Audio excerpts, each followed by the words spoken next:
I am Nicole, 34 years old, and tonight is my 5th wedding anniversary. My red silk dress hugs every curve, my hair styled in loose waves, and excitement bubbles inside me for our special dinner at Le Ciel, the most exclusive restaurant in the city.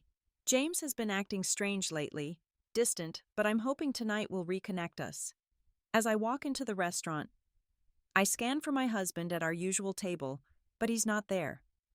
Then I spot him across the room, sitting with another woman, laughing, their hands touching.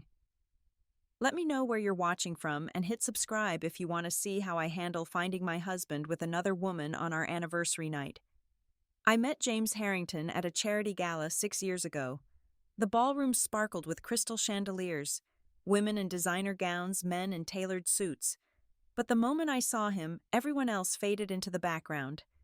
He was tall, with dark hair and intelligent eyes that crinkled when he smiled. As the event's interior designer, I was checking that everything looked perfect when he approached. "The person who designed this space has an extraordinary eye," he said, his voice deep and smooth. "The balance of elegance and warmth is remarkable." "Thank you," I replied, feeling a blush rise to my cheeks. "I'm Nicole Warner, the designer." His eyes widened with appreciation. "James Harrington. I develop luxury properties downtown. I should have known someone as beautiful as you would create something this stunning." We talked for hours that night. I learned he'd built his real estate development company from nothing, turning abandoned buildings into high-end residential spaces. I told him about my interior design business, specializing in historic renovations and luxury homes. By the end of the evening, he had my number and a promise for dinner the following night. Our courtship was a whirlwind. James was ambitious, charming, and seemed genuinely interested in my work. After 3 months, he invited me to move into his downtown penthouse. After 8 months, during a weekend trip to Napa Valley, he proposed at a private vineyard dinner as the sun set over the Golden Hills. The diamond ring was spectacular, custom designed to match my taste. I said yes without hesitation. "I want to spend forever making you happy," he whispered as he slid the ring onto my finger. We married the following spring at my grandmother's estate, a historic property that had been in my family for generations. My grandmother, Eleanor Warner, was my only living relative and my biggest supporter. She'd raised me after my parents died in a car accident when I was 12, and her estate was where I'd grown into the woman I am today. On my wedding morning, she fastened her platinum and diamond bracelet around my wrist, the sapphires in it matching my eyes. "This has been in our family for 4 generations," she said, her voice wavering with emotion. "My grandmother gave it to my mother, who gave it to me, and now I'm giving it to you. Someday you'll pass it to your daughter." "It's beautiful, Grandma," I whispered, touching the delicate links. "I'll treasure it always." "This is your something old," she said, kissing my cheek. "And remember, no matter what happens in life, you come from strong women who made their own paths. Never forget that."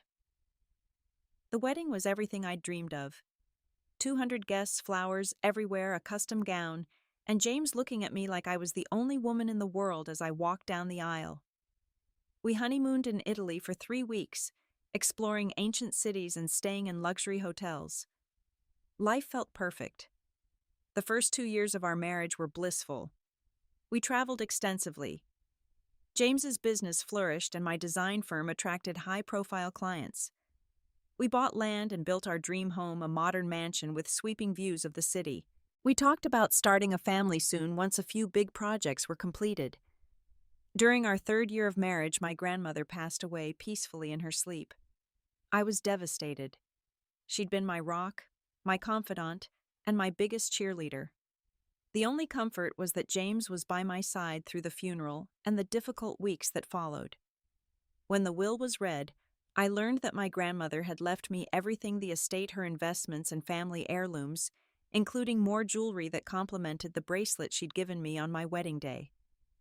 The estate was worth millions, with the historic house, 10 acres of land, and a separate guest house. The inheritance came with a stipulation: the property must remain in the Warner family and couldn't be sold for at least 25 years.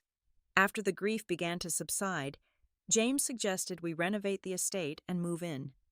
The idea appealed to me. The house needed updating but had good bones and was filled with happy memories. It seemed like the perfect place to eventually raise children surrounded by family history.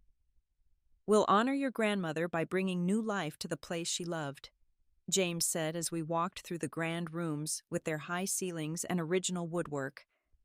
The renovation took 9 months, during which we lived in our city home.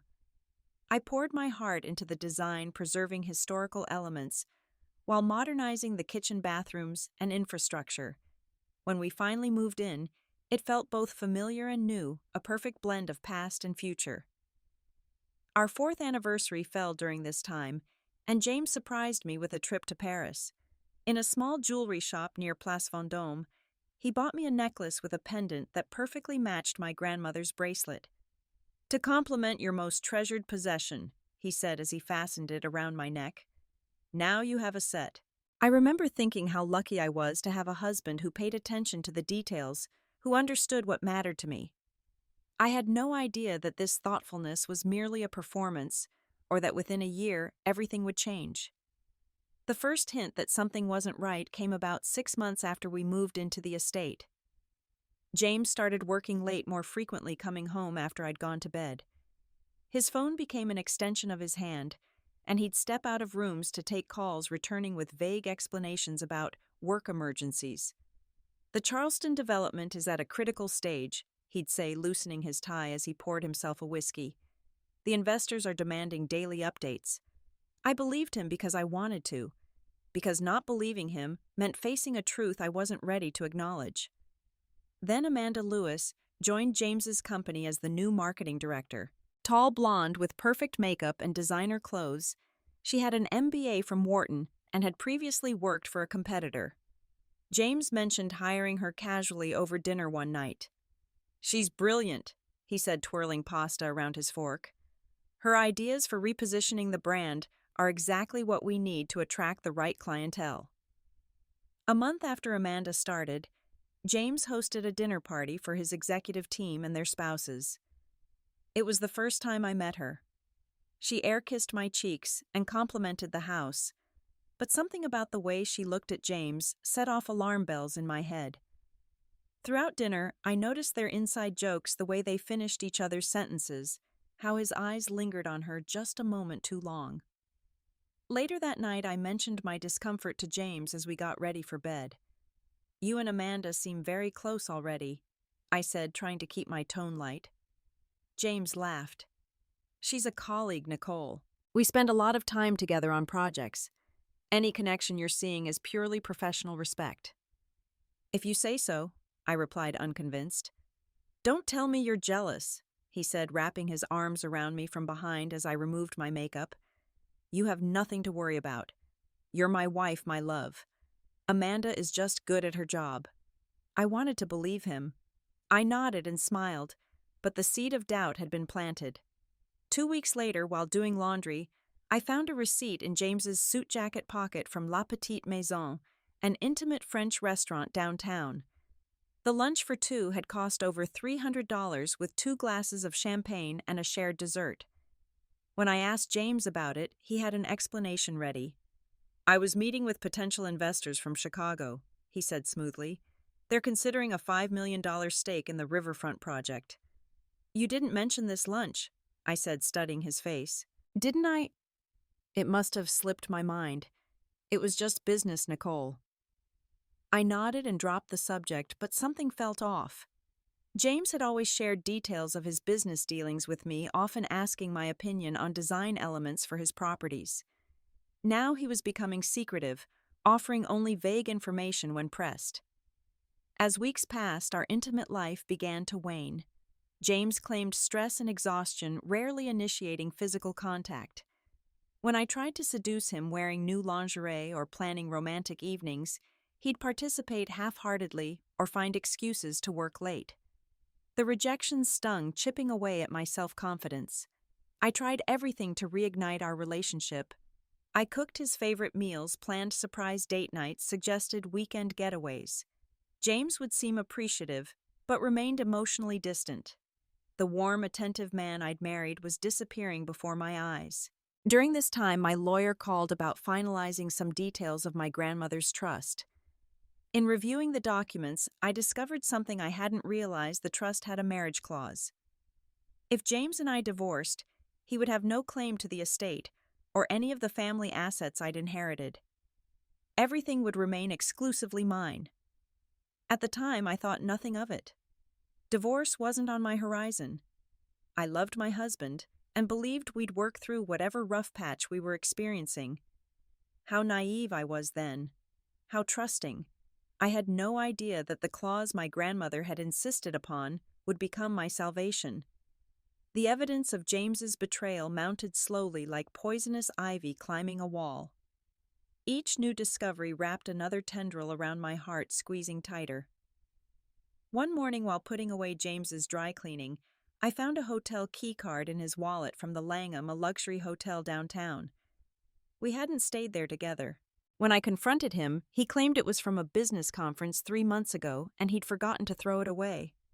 "You know how disorganized I can be with these things," he said with a self-deprecating smile that once would have charmed me. A week later, my friend Sophia called. "Nicole, I saw James yesterday at Café Bleu. He was having lunch with a blonde woman. They looked quite friendly. I thought you should know." My stomach clenched. Did the woman have sharp cheekbones and wear a lot of gold jewelry? "Yes, actually. You know her?" "That's Amanda Lewis, his marketing director," I said, trying to keep my voice steady. "I'm sure it was just a business lunch." "But was it?" I checked our joint credit card statements that evening while James was at a networking event. The previous month showed charges at restaurants I'd never been to, a significant purchase at Tiffany's that hadn't made its way to me, and several Uber rides late at night when James had claimed to be working at the office. When I asked about these discrepancies, James became defensive. "Are you spying on me now?" he demanded, his voice cold. The Tiffany purchase was cufflinks for my birthday from my assistant. The restaurant charges were business meetings, and the Ubers were when I worked so late that I'd had too many espressos to drive safely. "Is that acceptable? Or would you like to track my movements with GPS next?" His anger made me doubt myself. Was I being paranoid, insecure, controlling? I began seeing a therapist to help me sort through my feelings of anxiety and inadequacy. Dr. Lisa Bennett listened to my concerns during our second session and said, "Nicole, it's important not to jump to conclusions, but it's equally important to trust your instincts. If something feels wrong, don't ignore that feeling." "But what if I'm just being insecure?" I asked. "James says I am." "Let me ask you this," she replied. "Before these incidents, did you consider yourself an insecure person? Did you typically doubt your husband or your relationship?" I thought about it. "No, I've always been confident in myself and us as a couple." "Then perhaps your insecurity isn't the cause of your concerns, but a result of the situation. Consider gathering more information before confronting James again. Concrete evidence will help clarify whether your fears are justified." Taking her advice, I hired a private investigator, then canceled the arrangement 2 days later, overwhelmed with guilt. What kind of wife spies on her husband? I decided to give James the benefit of the doubt and focus on improving our relationship instead. But James's behavior worsened. He began criticizing things he'd once loved about me. "That dress doesn't do you any favors," he'd say as I got ready for an event. Or, "Maybe you should rethink taking on so many clients. The stress is showing on your face." Each comment was a paper cut, small but painful, accumulating until I was bleeding from 1,000 tiny wounds. I began to question everything about myself, from my appearance to my competence as a designer.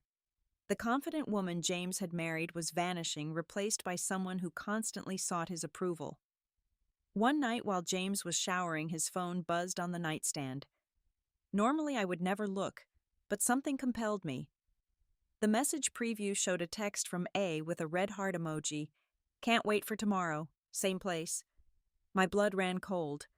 I almost unlocked his phone to read more, but heard the shower turn off and quickly moved away. The next day I discovered James had a second phone hidden in his gym bag, a basic model with no password protection. The only contact in it was A, with a number I didn't recognize. The text history had been deleted. As our 5th anniversary approached, James announced he needed to go to Chicago for a week to meet with investors returning just a day before our anniversary. "I promise I'll be back in time for our special dinner," he said, kissing my forehead. "I've already made reservations at Le Ciel. They're impossible to get, but I pulled some strings. Only the best for our fifth." The grand gesture felt hollow, but I forced a smile. "That sounds wonderful." While he was supposedly in Chicago, I decided to surprise him. I called his hotel, intending to send a room service breakfast with a sweet note. The front desk informed me that Mr. Harrington had checked out the previous morning 2 days ahead of schedule. When I called his office, his assistant told me he was still in Chicago. The lies were becoming impossible to ignore. Still, when James returned home with an expensive handbag for me and renewed affection, I wanted desperately to believe things were improving. He was attentive and present in a way he hadn't been for months. Was I wrong about everything? Had his trip given him perspective on our marriage? The day before our anniversary, I overheard James on the phone in his home office, the door not quite closed. "Everything's arranged. She thinks we're going together. Yes, 8 o'clock. I know it's perfect timing. I can't wait to see your face when I need to go. She's around somewhere." Ice formed in my veins. I knew then what I would find at Le Ciel the next evening. I knew, but part of me still hoped I was wrong. Our fifth wedding anniversary dawned bright and clear, the May sunshine streaming through our bedroom windows. James had already left for work, claiming a morning meeting couldn't be rescheduled. He'd kissed me goodbye and promised to meet me at Le Ciel at 7:30 that evening. "Wear something spectacular," he'd said with a smile that didn't reach his eyes. "Tonight is special." I spent the day at a spa, a gift to myself. As the massage therapist worked knots of tension from my shoulders, I fought back tears. 5 years ago today, I'd been full of hope and joy, certain I was marrying my soulmate. Now I was preparing to face what I suspected would be the end of my marriage. Back at home, I chose my outfit carefully. A crimson dress that highlighted my figure's strappy gold heels and subtle makeup that enhanced my features. Around my wrist, I fastened my grandmother's platinum and diamond bracelet. The sapphires winked in the light reminders of the strong women in my family. I added the matching necklace James had given me in Paris. Whether tonight brought reconciliation or confrontation, I wanted to look and feel my best. I arrived at Le Ciel at 7:15, 15 minutes early. The maitre d' greeted me warmly. "Good evening, Mrs. Harrington. How lovely to see you on your special night." "Thank you," I replied. I believe my husband made a reservation for 7:30. He checked his tablet and frowned slightly. "Ah, yes, the Harrington reservation. There seems to have been a change. If you'll follow me, I'll show you to your table." My heart raced as we weaved through the dining room. Instead of leading me to our usual table by the windows, he was heading toward the back of the restaurant. That's when I saw them, James and Amanda, sitting close together in a secluded corner, his hand covering hers on the table. I stopped abruptly. The maitre d' looked back questioningly. "Is everything all right, Mrs. Harrington?" "I see my husband is already here," I said, struggling to keep my voice steady. "But I think I'll have a drink at the bar first." Confusion flashed across his face as he noticed James with another woman, but his professional demeanor never wavered. "Of course, madam. Please let me know if you need anything." I took a seat at the bar where I could observe their table without being immediately visible. The bartender approached and I ordered a glass of champagne. "Celebrating something special?" he asked, as he poured the golden liquid. "My 5th wedding anniversary," I replied, my voice hollow, "and the end of my marriage." He glanced at me with sympathy, but didn't pry. As I sipped my champagne, I watched James and Amanda laugh and talk, completely oblivious to my presence. They looked comfortable together, intimate in a way that spoke of an established relationship. This wasn't new. This had been going on for months right under my nose. I was contemplating whether to confront them or simply leave when I saw James reach into his jacket pocket and withdraw a small box. My breath caught. Amanda's face lit up as she opened it, revealing what looked like a pair of earrings. She leaned across the table to kiss him, a kiss between lovers, not colleagues. Then came the moment that shattered any remaining doubt. James took my grandmother's bracelet from his pocket, the one I was currently wearing. except I wasn't. I looked down at my wrist in confusion and realized I was wearing a very good replica. James must have had it made and swapped it without my knowledge. The real bracelet with its generations of family history was now being fastened around Amanda's wrist. I could read his lips as he told her, "This is a family heirloom. It's been in the Warner family for generations." Amanda admired it, turning her wrist to catch the light. I felt sick. Not only was James cheating, but he was giving away my family's treasured possessions as if they were his to give. The bracelet that my grandmother had entrusted to me, that was meant to be passed down to my daughter someday, was now on the wrist of my husband's mistress. As I watched this betrayal unfold, I noticed a man seated at a table across the restaurant. He was watching James and Amanda with an intensity that matched my own, his face growing darker with each passing moment. When Amanda kissed James again, the man clenched his fist so tightly around his glass that I thought it might shatter. Suddenly I understood. This wasn't just a man bothered by public displays of affection. This was Amanda's husband witnessing the same betrayal I was. Our eyes met briefly across the room, a moment of shared pain and fury. In that instant, clarity washed over me. I knew exactly what I needed to do. I finished my champagne in one swallow, placed the glass on the bar, and stood up. The time for hiding and hurting was over. Now was the time for action. I walked toward their table with measured steps, my heartbeat steady, despite the adrenaline coursing through me. James's back was to me, but I could see Amanda's face as she noticed my approach. Her eyes widened and her smile froze. James, noticing her expression, turned. The shock on his face was almost comical. His mouth opened and closed like a fish out of water, no sound emerging.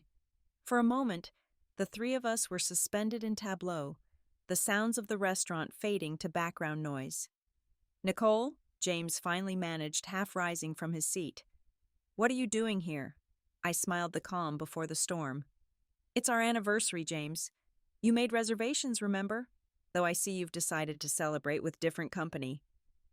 Amanda shifted uncomfortably, her right hand moving to cover her left wrist where my bracelet sat. Too late. I'd already seen it. "This isn't what it looks like." James began the most cliché line in the history of caught cheaters. "Isn't it?" I replied, my voice steady. "Because it looks like you're having an intimate dinner with your marketing director on our anniversary after telling me we would celebrate together. It also looks like you've given her my grandmother's bracelet." Amanda's eyes darted to the bracelet, then back to me. "Your grandmother's?" She turned to James. "You said this was from your family." "It is," I interjected before James could spin another lie. "My family." I reached for her wrist, unclasped the bracelet with practiced ease, and slipped it into my purse. "You're right, James. It is a family heirloom. It belonged to my grandmother, along with the estate you're now evicted from." James laughed, though I could see the uncertainty in his eyes. "Evicted, don't be dramatic, Nicole. That's our home." "Actually, it's my home," I corrected him. "If you had read the trust documents, instead of just asking about how much everything was worth, you'd know that the estate remains solely in my name. The marriage clause is quite specific." I reached into my clutch and pulled out a folded document, placing it on the table between them. "This is a copy of the relevant section.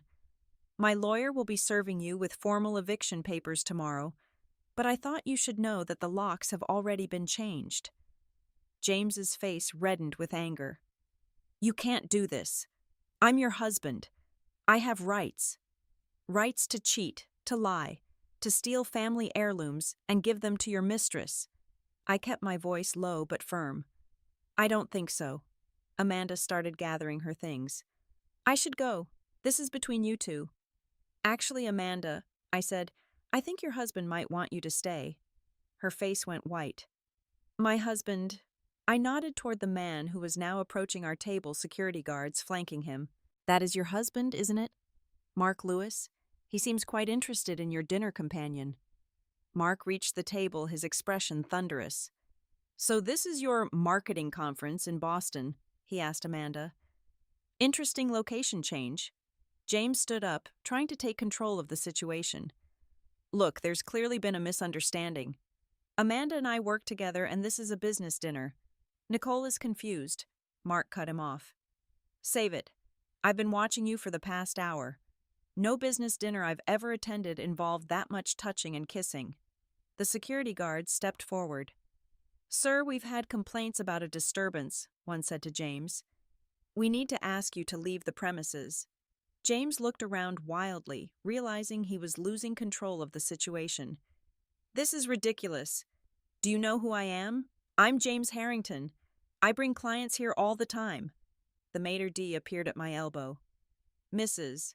Harrington, I've arranged a private dining room if you'd prefer to continue your evening away from this situation. Thank you, I replied, but I think I've lost my appetite. However, I would appreciate it if you could ensure Mr. Harrington leaves quietly. James's face contorted with rage and disbelief. You planned this, he accused. You set me up. I laughed, a genuine sound of amusement that surprised even me. James, you set yourself up. I just arrived in time for the finale. As security began escorting James toward the exit, he called over his shoulder, This isn't over, Nicole. You'll regret this. Amanda remained frozen at the table, her husband standing over her, their own drama unfolding. I felt a momentary pang of sympathy for her. Had James lied to her as extensively as he had to me? Probably, but that was no longer my concern. The restaurant manager approached apologetic. Mrs. Harrington, please allow us to comp your meal and offer our sincerest apologies for the disruption to your evening. I thanked him and declined the meal, but accepted a glass of their finest champagne, which I took to a quiet corner of the bar. As I sipped the bubbly liquid, I called my lawyer. Frank, it's Nicole Harrington. Yes, it's happened exactly as we anticipated. James was with her. Yes, he gave her the bracelet. I have it back now. No, I didn't make a scene, but security did escort him out. Perfect. Please proceed with everything we discussed. And Frank, thank you for being prepared. This could have gone very differently. As I hung up, I felt a strange mixture of sadness and relief. The marriage I thought I had was gone, had perhaps never existed. But I had stood up for myself. I had taken control of the situation instead of allowing James to gaslight me further. My grandmother would have been proud. I finished my champagne, left a generous tip for the bartender, and walked out into the night air feeling lighter than I had in months. The aftermath of that night at Le Ciel unfolded like scenes from a movie I was simultaneously directing and starring in. When I arrived home, James was waiting on the front steps, unable to enter, due to the changed locks. His expensive suit was rumpled, his hair disheveled from repeatedly running his hands through it. Nicole, this is insane, he called as I pulled into the driveway. Let me in so we can talk about this like adults. I stepped out of my car, keys in hand. There's nothing to discuss, James. You've made your choices. I've made mine. You're overreacting, he insisted, following me to the front door. Yes, I've been seeing Amanda, but it doesn't mean anything. It was just a physical thing. You're my wife, my partner.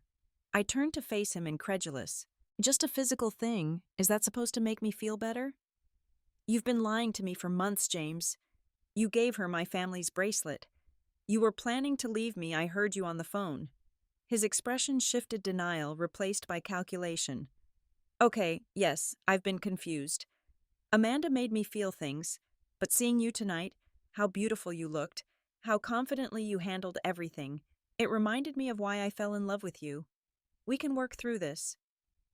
The manipulation was so transparent now that I could see it clearly. No, we can't. I want you to leave. You can collect your personal belongings tomorrow between 10 and noon.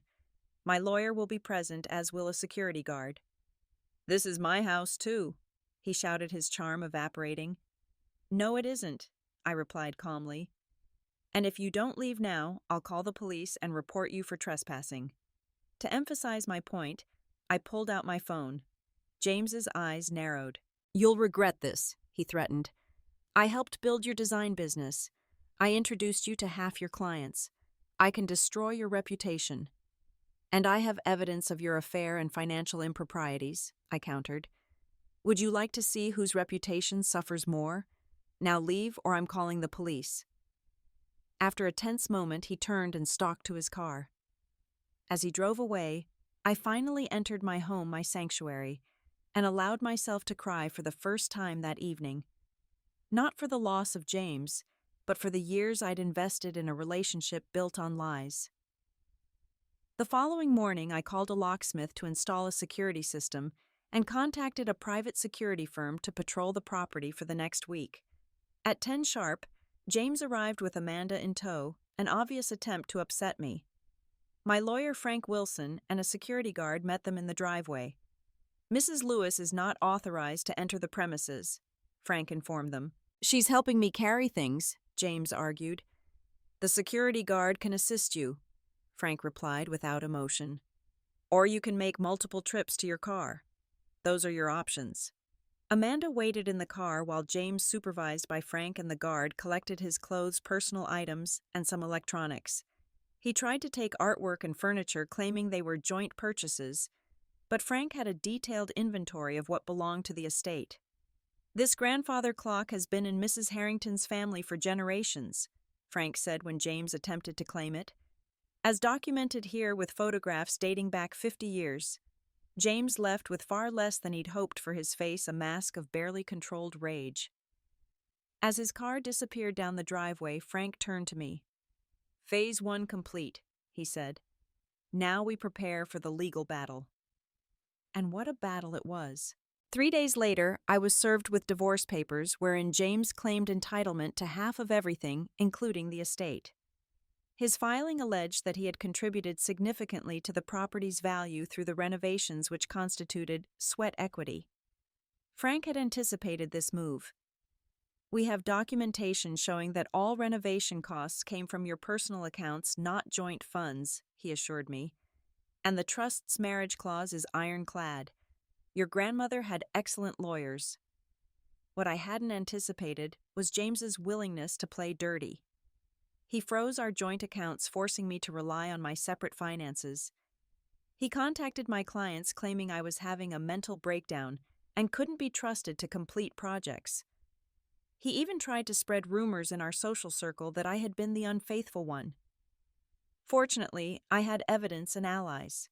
The private investigator I'd initially hired and then canceled, I rehired him the morning after the LaCielle incident, and he quickly compiled a dossier on James and Amanda's affair, complete with dates, locations, photographs.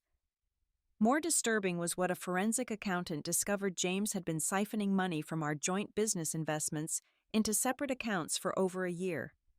He'd also taken out a second mortgage on our city property without my knowledge, forging my signature on the documents. "This is criminal activity," Frank explained. "We have grounds not only to deny his claims to the estate, but to press charges for fraud and forgery." I hesitated, not wanting to drag out the process, but Frank insisted we counter aggressively. "If we don't, he'll keep coming after you. James needs to understand that you're not an easy target." We filed a countersuit detailing James's infidelity, financial fraud, and emotional abuse. When presented with the evidence, particularly the forged documents, James's lawyer contacted Frank about a potential settlement. "He's willing to drop all claims to the estate and other assets if you'll agree not to press criminal charges," Frank informed me. "And what do I get besides what's already legally mine?" I asked. "That's the point. He has no leverage. This offer is to save himself, not compensate you." I thought about it overnight. Part of me wanted James to face consequences for his actions, to experience some fraction of the pain and humiliation he'd caused me. But another part wanted this chapter of my life closed as quickly and cleanly as possible. The next morning I called Frank. "Tell James I'll agree not to press charges on 2 conditions. First, he signs a complete divorce agreement relinquishing all claims to my properties and businesses, and second, he provides a written apology acknowledging his infidelity and financial deceptions." James balked at the second condition, but eventually agreed when Frank implied we were prepared to go to trial with all our evidence. The apology was brief and clearly written through gritted teeth, but it existed as a formal acknowledgement of his wrongdoing. The divorce proceedings continued, complicated by Amanda's husband filing for divorce simultaneously. I learned through legal channels that Mark had hired the same private investigator I had, and our cases shared evidence. In a strange way, Mark and I were allies, though we never spoke directly. During a deposition, James attempted to claim that I had been emotionally unavailable, driving him to seek comfort elsewhere. My lawyer presented therapist records which I had authorized to be released, showing that I had sought help specifically because of James's gaslighting and emotional manipulation. The judge, a stern older woman with penetrating eyes, saw through James's tactics immediately. When he tried to argue that his contributions to my design business entitled him to a percentage of my future earnings, she shut him down. Mr. Harrington, the documentation shows that Mrs. Harrington's business was established and successful before your marriage. While you may have made introductions, she maintained separate business accounts and paid for all business expenses herself. Your claim has no merit. James's final attempt at leverage came during the last court hearing. In a desperate move, he claimed that we had verbally agreed to sell the estate before my grandmother's death, and that the renovation was part of a plan to increase its market value. I took the stand and calmly recounted the actual conversations backed by emails and text messages, showing that the renovation was always intended to make the estate our family home. Your Honor, my grandmother's estate has been in my family for generations. The trust explicitly prohibits selling the property for 25 years. James was fully aware of these terms as evidenced by his signature on this acknowledgement. I indicated the document my lawyer presented to the court. James's face grew red as the judge reviewed the paper. His own signature condemned him. When the judge announced her ruling, it was a complete victory for me. James received nothing from the estate, lost his claim to my business, and was ordered to repay the funds he had misappropriated from our joint accounts. The only concession was that he retained the city property now heavily mortgaged due to his secret loan. As we left the courtroom, James attempted one last time to intimidate me. "This isn't the end, Nicole," he hissed as we passed in the hallway. "I made you who you are." I stopped and looked at him. Really looked at the man I had once loved, now revealed as a hollow shell of charm concealing selfishness and deceit. "No, James, I made myself. You just took advantage of it. Goodbye." It was the last time I spoke to him. The first weeks after the divorce was finalized were a strange mixture of grief and liberation. I would wake up in the middle of the night, momentarily disoriented, to find myself alone in the large master bedroom. Sometimes I cried not for James specifically, but for the death of the future I had envisioned with him, the children we would never have, the anniversaries we would never celebrate. Other times I felt a surge of freedom so powerful it was almost dizzying. I could redecorate rooms without considering anyone else's preferences. I could work late on design projects without texting updates about my whereabouts. I could eat ice cream for dinner if I wanted to watch documentaries. Instead of action movies, play music throughout the house at any volume. My friends proved invaluable during this time. Some mutual friends had sided with James, believing his version of events, but my true friends stood firmly by me. Sophia, who had first alerted me to James and Amanda's lunch date, became my rock. "You know what you need," she declared one evening as we shared a bottle of wine on my terrace. "A transformation, not just for you, but for this house. Reclaim your space, Nicole." Her suggestion resonated with me. The estate, despite the renovations, still held traces of James, from the dark leather sofa he'd insisted on in the library to the specific shade of blue he'd chosen for the guest room. I decided to rework the interior design, not to erase the past entirely, but to shape the space to fully reflect me without compromise. I started with the master bedroom, replacing the heavy masculine furniture with lighter pieces, changing the color palette from navy and gray to soft greens and golds. I converted James's home office into a studio where I could sketch design concepts and meet with clients. The transformation of the physical space helped transform my mental space as well. Professionally, I faced challenges. James had indeed contacted several of my clients, and a few had pulled their projects. But my reputation for excellent work and integrity ultimately prevailed. Within 3 months, I had replaced the lost clients with new ones, some specifically seeking me out after hearing about my design of the estate.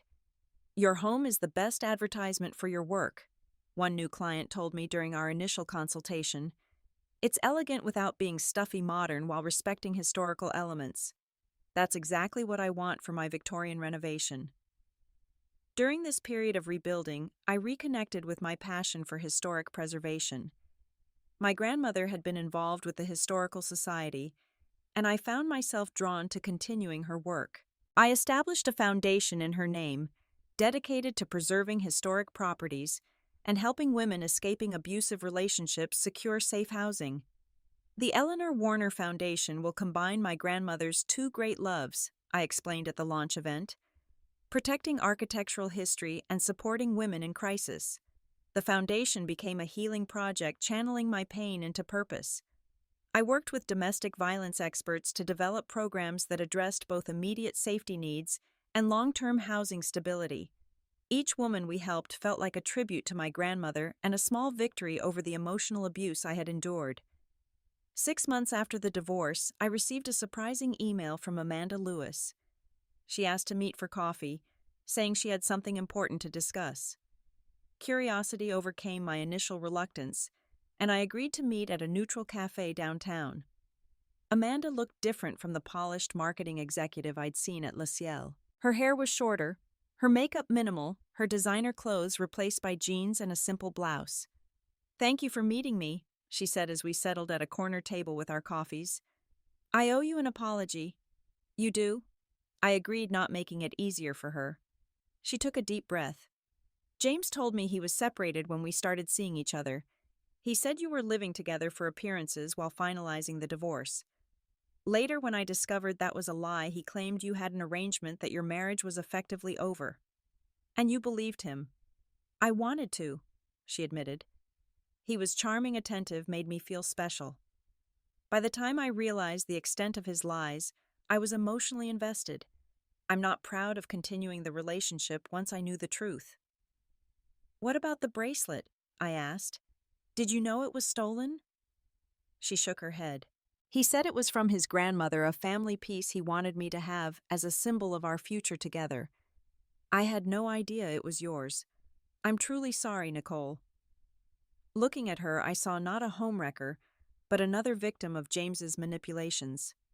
"What happened with you and Mark?" I asked. "We're divorced," she said. "He couldn't forgive the betrayal, which I understand. The irony is that James dumped me 2 weeks after your divorce was finalized. Apparently, I was only interesting as forbidden fruit." I wasn't surprised. James needs the excitement of deception. Once something is legitimately his, he loses interest. "I've learned that the hard way," Amanda said. "I also lost my job. The company felt my relationship with the boss created an untenable situation. While I didn't feel responsible for her circumstances, I felt a connection to this woman who had also been deceived by James." "What are you doing now?" I asked. "Starting over," she replied. "I've accepted a position with a smaller firm in Seattle. I leave next week. But before I go, I wanted to make amends and give you this." She handed me a small box. Inside was a silver pendant shaped like a key. "It's not valuable," she explained, "but it symbolizes something important. After everything happened, I went to therapy. My therapist suggested finding a physical representation of the lessons I've learned. The key reminds me that I hold the key to my own happiness and security, that I shouldn't give that power to someone else. I thought you might appreciate the symbolism too."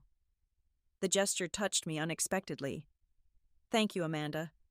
I wish you well in Seattle." As she left, I realized our conversation had provided a different kind of closure than the legal proceedings.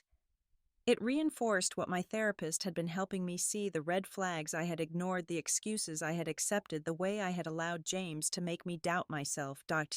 Bennett had encouraged me to journal about these realizations. "Pattern recognition is crucial for future relationships," she explained. "Understanding what you missed before helps you stay alert to similar dynamics." I documented the progression: how James's excessive charm had morphed into criticism, how his protection had actually been control, how his gaslighting had made me question my own perceptions. I noted the isolation that had happened so gradually, I hadn't recognized it until I was rebuilding my social connections post-divorce. These insights didn't make the pain disappear, but they gave it purpose. Each understanding was a step toward ensuring I wouldn't repeat the same patterns. I became more attuned to my instincts, more willing to establish and maintain boundaries. A year after that fateful anniversary night at Le Ciel, I hosted what I called a Freedom Anniversary party at the estate.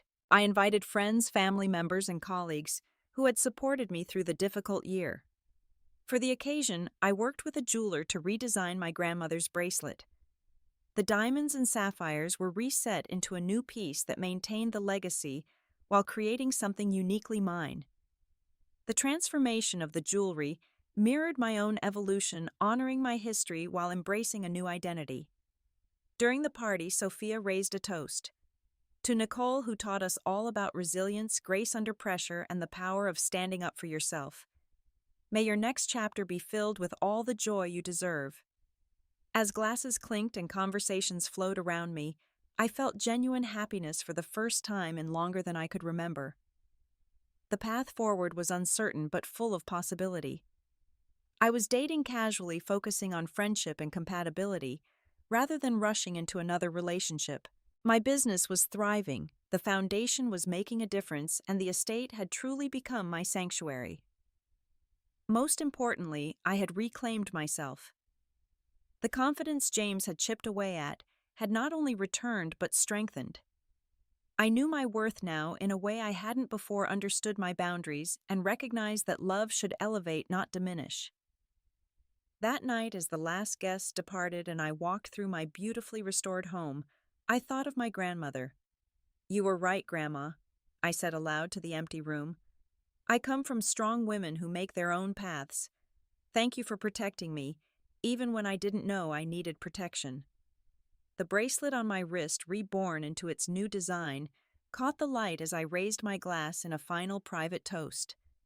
To endings that become beginnings. To trusting yourself. To the power of choosing your own path, even when it's the harder one. Have you ever ignored red flags in a relationship? I'd love to hear your experiences in the comments below. If this story resonated with you, please give it a like and subscribe to hear more tales of resilience and redemption. Share with someone who might need a reminder of their own strength today. Thank you for listening to my journey, and remember, sometimes the most difficult endings lead to the most beautiful beginnings.